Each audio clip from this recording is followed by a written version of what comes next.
scares the crap out of me about this bike is that I can go around a turn at 55 miles an hour. That's a 20 mile per hour turn, and the bike doesn't even touch pegs. It just goes around it. That's really freaking pretty scary. I mean, that was 45 increasing to 53 miles an hour, and the bike didn't even come close to maxing out its lean angles. That's a little bit scary.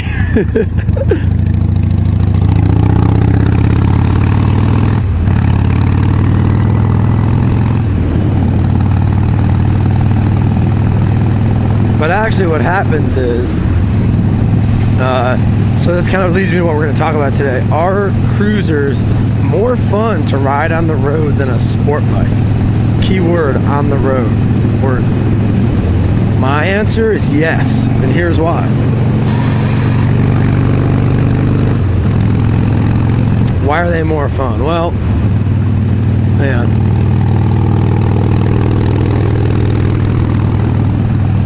God, I can take those turns way too fast.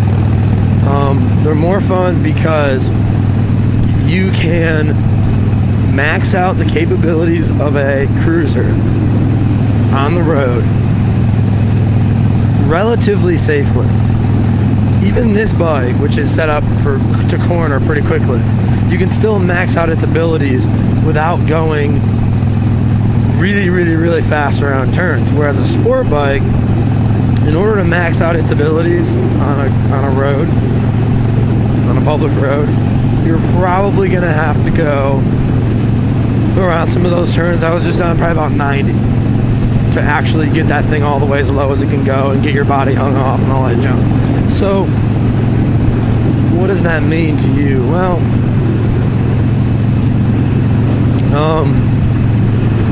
in my opinion, it's more fun to ride a motorcycle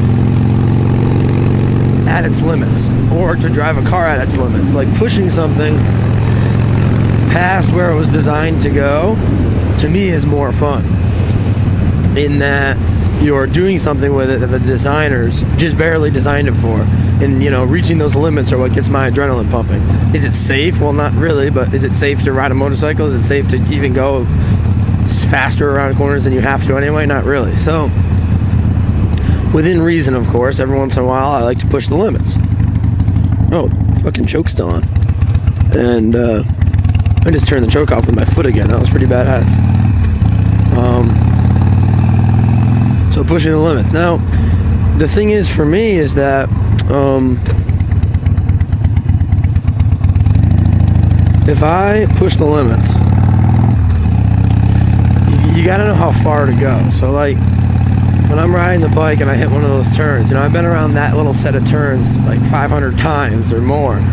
So like, I kind of know exactly how fast I can go. But if you're going around a new turn, you really gotta be careful about road debris and all that kind of junk, because that's what'll get you, you know. So essentially what I recommend, okay, here's the problem with sport bikes. So on a sport bike, they can go so fast that, let's say you lean into one of those turns at 65 and there's a car kind of in your lane, or there's you know, debris in the road. Just because you're on a sport bike doesn't change your reaction time. You know, just because you're on a sport bike doesn't really change your braking distance mid-turn. I mean, theoretically it could be a little bit better than a cruiser, but honestly, unless you're a professional racer and you know how to, like, exactly how to stop that bike mid-turn as fast as possible, I think anyone with any normal person is gonna probably stop a cruiser at about the same rate they'd stop a sport bike mid-turn without flipping over. So your stopping distances aren't really helped. And then you got yeah, but you have a lot more speed. So I feel like, I don't know, I guess I just feel like you can have the same amount of fun on a cruiser set up right as you can on a sport bike, and having it be safer. Now, like when I rode that GSXR, I know I didn't ride it that long, so I can't really say, but I was finding that the bike was, even a 600 with my weight on it, so even a 200 plus pound person on a 600, I was finding that the bike was so powerful that I couldn't even remotely tap what it had on the street if I wanted to keep myself at all safe. And for me, that's a problem, because if you can't like really balls to the walls go out all on your bike on the street without it even being remotely safe, then to me, like, you can't unleash all of its potential, and you can't have as much fun with it as you quote unquote should be able to. I guess I just feel like that bike was just so fast and so raw that yeah, you can hit a turn to 82 miles an hour and then accelerate out of it to 120, no problem. But is it really safe to do all that? Geez, if you can hit that same turn at max lean on a cruiser at like 70 and accelerate out to like 90, it just seems like it's a lot safer to me, and yet you're still going kind of fast, you're still having a lot of fun, and the fact is a cruiser's not meant to handle turns as well, so it takes a little bit more skill to corner a cruiser at full capacity than it does to corner a sport bike kind of sort of at full capacity. I don't really want to make that statement, but I don't know. Anyway, we're gonna have to pick this one up after, so see you in 8 hours.